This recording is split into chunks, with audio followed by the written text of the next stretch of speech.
ରାଧେ ରାଧେ। ଦଶମ ଶ୍ରେଣୀ ସାହିତ୍ୟ ବହିର ତୃତୀୟ ପଦ୍ୟ ରାଘବଙ୍କ ଲଙ୍କା ଯାତ୍ରା ଅନୁକୂଳ କବିତାଟା ମୁଁ ଭଲ ଭାବରେ ପଢ଼େଇ ଦେଇଛି। ଯେମାନେ ସେଇ ଭିଡ଼ିଓଟା ଦେଖିନଥିବ ମୁଁ ଡେସ୍କ୍ରିପସନ୍ରେ ଲିଙ୍କ୍ ଦେଇଦେବି, ସେମାନେ ଯାଇକି ଭିଡ଼ିଓ ଦେଖିଦେବ। ୟା ପୂର୍ବରୁ ମଧ୍ୟ ଦୁଇଟା ପଦ୍ୟ ପଢ଼ା ହେଇଛି, ତା'ର ପ୍ରଶ୍ନ ଉତ୍ତର ମଧ୍ୟ ହେଇଛି।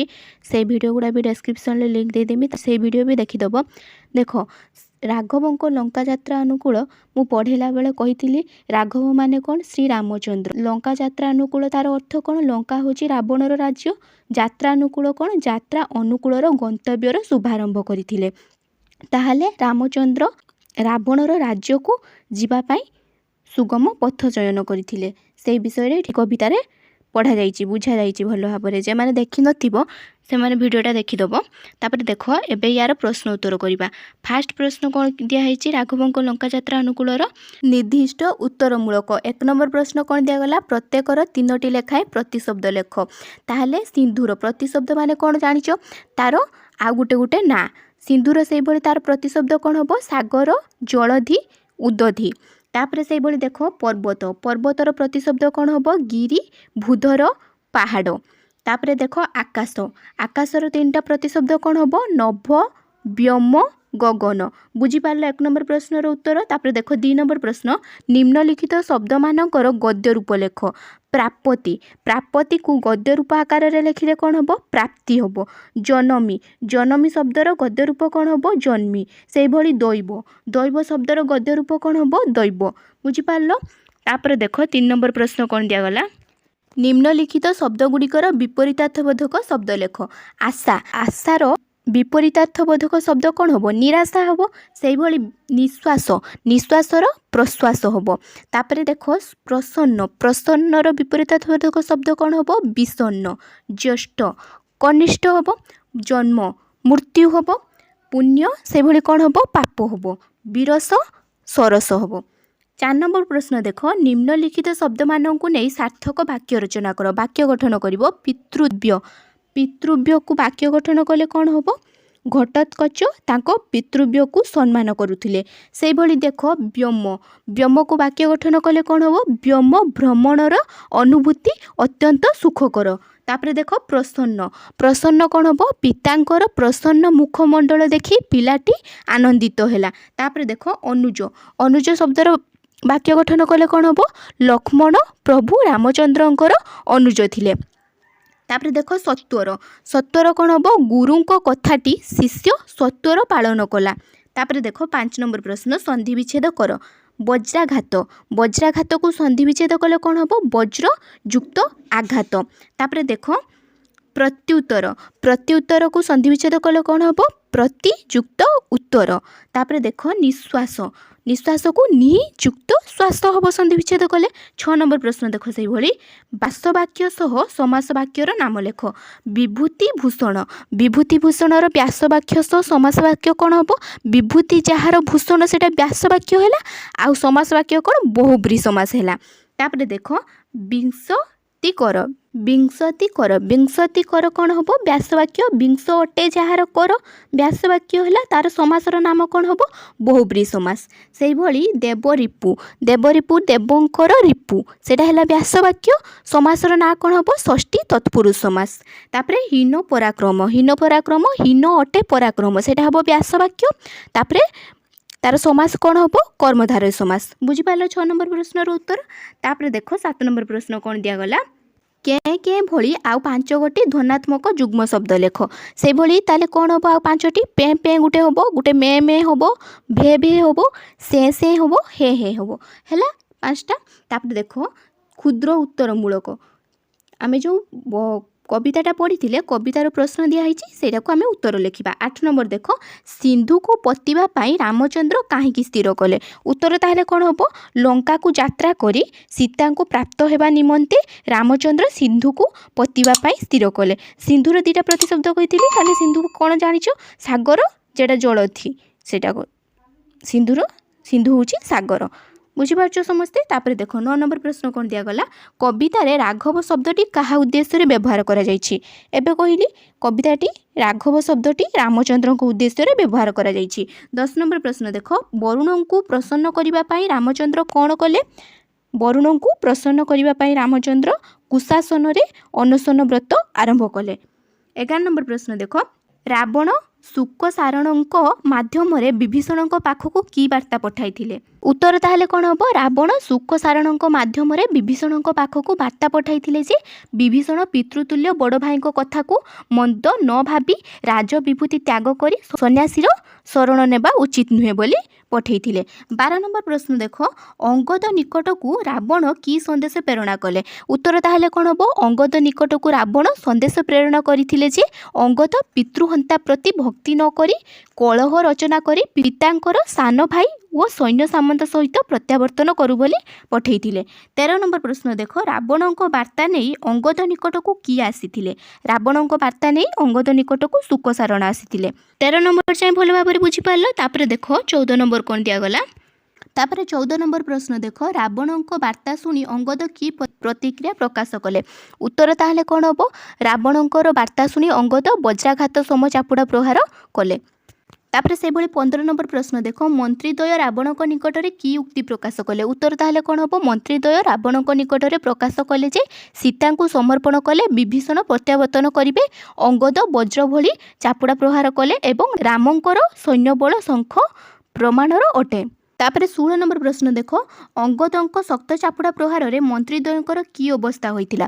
अंगदंक शक्त चापुड़ा प्रहार रे देहरे बाजिथिले मंत्रीद्वय चूर्ण होइथांते बा पाताल पड़ी था। तापर 17 नंबर प्रश्न देख कौन दिगला? श्रीरामंक सैन्य संख्या केते बोली मंत्रीद्वय कलना कले? उत्तर ताहले कौन हम? श्रीरामंक सैन्य संख्या शंख प्रमाण माने लक्ष कोटी संख्या बोली मंत्रीद्वय कलना कले। 18 नंबर प्रश्न देख, समुद्र तोलिबा निमंते राघव कौन बांचिथिले? उत्तर ताहले कौन हम?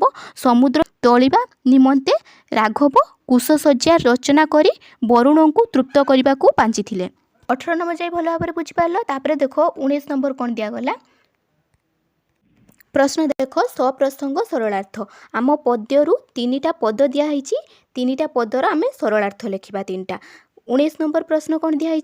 विस्मय निश्वास तेजी वरुण प्रसन्ने विनाशरे शयन से दर्भ शयने। जे सरलार्थ जमी लिखा जाए सेमती लिखो। ताहले देख उत्तर कौन हम? विस्मय डेडेडे दर्भ शयने जे शशित पद्यांशटी राघवंक लंका यात्रा अनुकूल शीर्षक कवितार आनीत।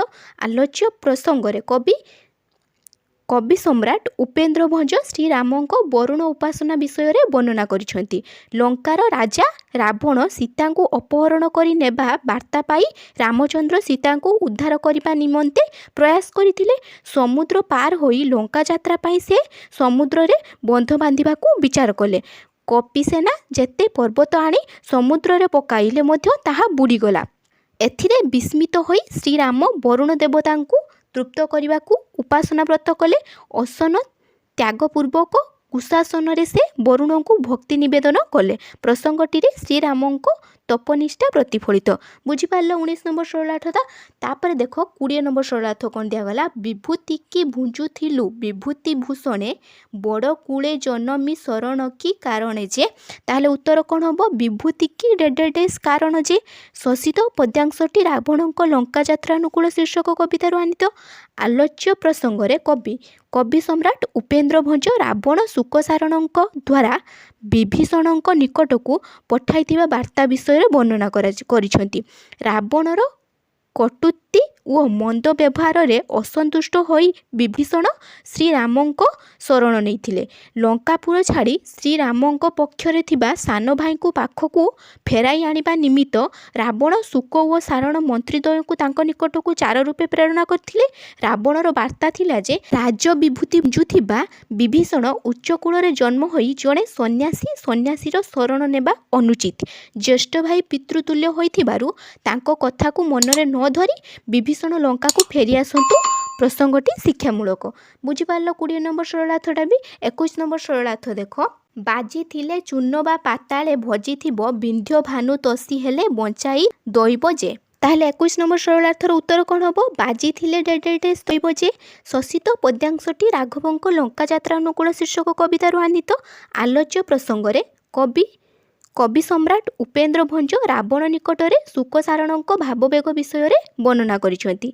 रावणर वार्ता नहीं मंत्री शुक और सारण श्रीरामଙ୍କ शरण नैथिबा विभीषण एवं अंगदଙ୍କ निकटକୁ ଯାଇଥିଲେ। ସେମାନେ अंगदକୁ रावणर वार्ता देई तांकर क्रोधर शिकार होइथिले।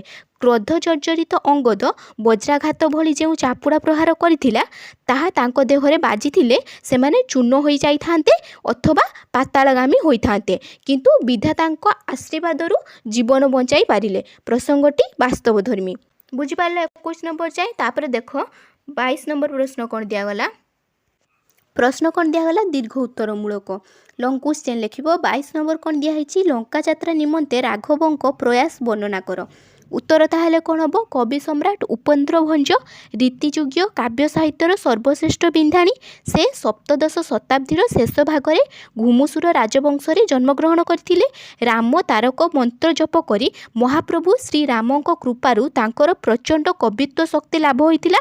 दिव्य कवित्व शक्तिर अधिकारी उपेन्द्र भंज वैदेशिक विलास, कटी ब्रह्मांड सुंदरी, प्रेम सुधानिधि, सुभद्रा परिणय और लावण्यवती प्रमुख अनेक काव्य रचना करथिले। राघवଙ୍କ लंका यात्रानुकूल कविताटी कविंकर पौराणिक काव्य वैदेशिक विलास 40 छांदरू गृहीत। आलोच्य कवितांशरे रघुकुल तिलक श्रीराम सीता को उद्धार करने पाई किभली लंका यात्रानुकूल प्रयास करथिले ताहा कवि लेखनी रे सार्थक रूपे नेछि।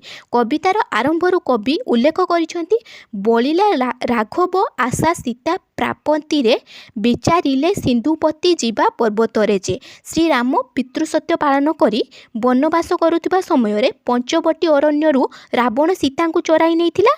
जटायु नामक एक गुद्र पक्षी ठारू प्राथमिक संदेश पाई राम सीतानुसंधान रे अनुज लक्ष्मण मित्र सुग्रीव भक्त हनुमान एवं बानर सेना सहित यात्रा आरंभ करथिले। लंका यात्रा पथरे समुद्र एक विराट प्रतिबंधक थिला।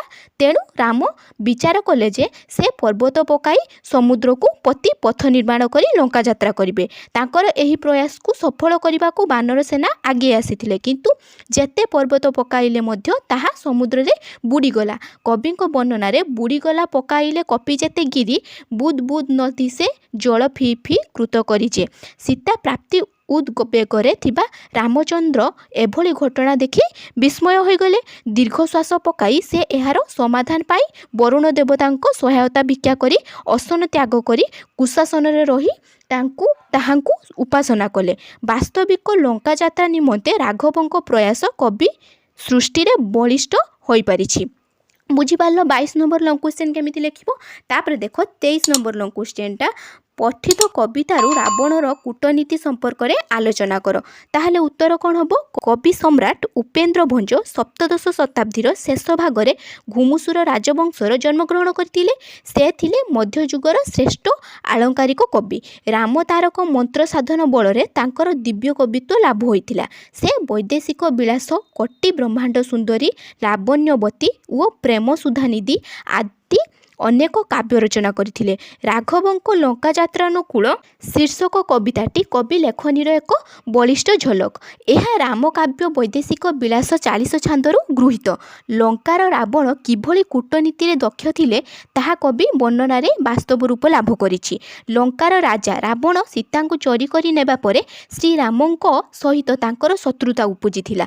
रामଙ୍କର एभली मंद कार्य को तांकर सान भाई विभीषण समर्थन करिनथिले। एथिरे उत्क्षिप्त होई रावण विभीषणଙ୍କ प्रति मंद आचरण प्रदर्शन करिबारु से लंका त्याग करी श्रीरामଙ୍କ शरण नैथिले। दुष्ट रावण को उपयुक्त शास्ति देई श्रीराम सीता को उद्धार करिबार प्रयास कले। समुद्र रे बंध बांधी लंका यात्रानुकूल रे से उद्यम कले। रावणଙ୍କ निकटरे श्रीरामଙ୍କର एभली कार्यपंथा अछपा रहिला नहीं। से कूटबुद्धि प्रयोग करने आरंभ कले। मंत्री शुकसारण को चार रूपे प्रेरणा करी विभीषण और अंगद को प्रभावित करने को रावण उद्यम कले। विभीषण निकट को प्रेरणा करिथिबा रावणଙ୍କର वार्ता थिला विभीषणे कह ज्येष्ठ भ्राता पिता सरी बुझी न बुझी कपिबा कपिता बाणी पिता करिचे विभूति की भुंजुथिलु विभूति भूषणे बड़ कूले जनमी शरण की कारणे। कूटनीति करी रावण विभीषण को प्रभावित करने सहित अंगद को बुझाई देबाकू चाहिथिले जे श्रीराम तार पितांकर शत्रु। तेणु से श्रीरामଙ୍କ पक्ष न नहीं पितांकर सान भाई सुग्रीव ओ सैन्य सामंत मानू नहीं प्रत्यावर्तन करिजिबा उचित। कूटनीति प्रवीण रावण शत्रु रूपे श्रीरामଙ୍କ सैन्य आकलन करिबार दृष्टता करी मध्य विशेष आत्मतृप्ति लाभ करथिले। वास्तविक रावणर कूटनीति अत्यंत शाणित। बुझी पारलो ताहले 23 नंबर लॉन्ग क्वेश्चनटा केमिति लेखिबो। तापर देखो 24 नंबर प्रश्नटा पठित कविता भित्तिक समाज प्रति थिबा वार्ता गुड़िक लेखि सान भाई निकट को पत्र लेख।